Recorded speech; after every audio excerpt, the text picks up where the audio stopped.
Where did you get the idea to do art?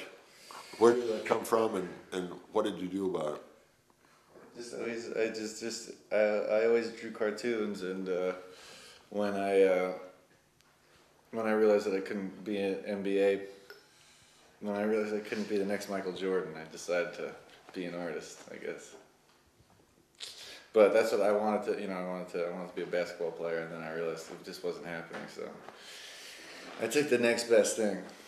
But so, he took every other pressure off aside from when he said, you work in your studio and I'll do everything else, and I'll tell you about everything else, but you don't have to handle anything else, And there's this girl in this country, and this girl in this country, and this girl in New York who will do anything that you need them to do, and if you need anything more, you call me. And that took a lot of pressure off. But actually, just today, when these guys arrived, it was like, you realize that, like, your social context has a lot to do with, like, success also or something like that. And when, like, my crew comes in, I realize, like, oh, look at all these fucking crazy kids. We all hang out together, we're all in crew. We even got our own little, like, writer, curator who we roll with. And, because everybody likes them, and then everybody likes that guy, and everybody likes this guy, and then you're all together, then, those people like them, like you, and whatever, it just makes your world that much bigger. And I have a lot of other artist friends, like artists that I really like that I'm friends with, that all of my friends have become friendly with, but it was definitely like my pursuit because I like their work kind of thing, that I've like opened up, other channels, whatever. But all these guys have become really friendly with them also, and like I've become really close with them, and it's nice to have like, other people to bounce off of, and like work that you like specifically, like, artists that you specifically like their work, as opposed to like some that, because we all met when we were like kids. Sure. And it's just coincidental, everything that's happened since then almost. But what's happening in your art that turns you on the most right now? What about my own work turns me on? What's your own work, yeah.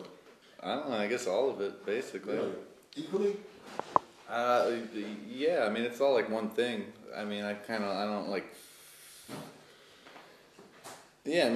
it all like together, I guess. I don't know. It's not like I make certain pieces that I like more than other pieces. I mean, there are like really big pieces in the show that like a person who's looking to buy some stuff might want, but like there's a little photograph or a little drawing that like is just as important to me as like some big thing.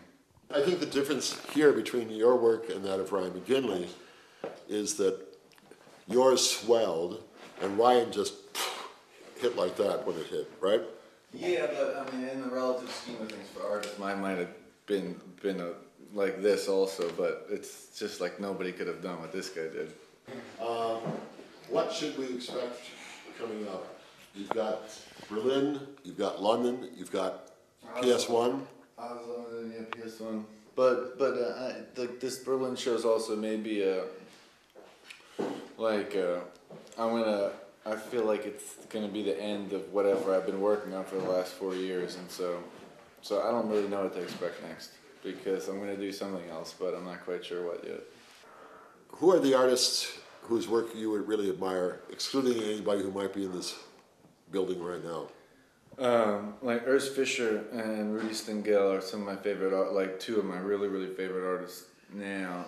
I was like really lucky at the Whitney Biennial. I got to install my work basically as part of one of Urs Fischer's installations. He cuts these huge holes in these walls, and my rocks were like seen through those holes.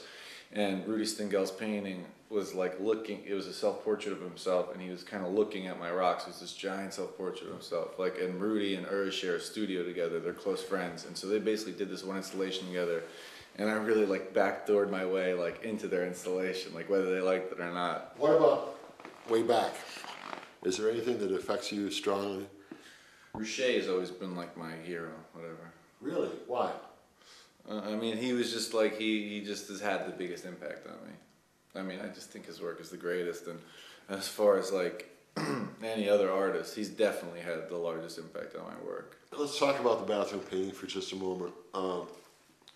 First time you showed it to me was when you were working on it, and it was probably about 2/3 done, but you still had a ways to go, maybe a little less than 2/3 done. And I know you had been working on it forever.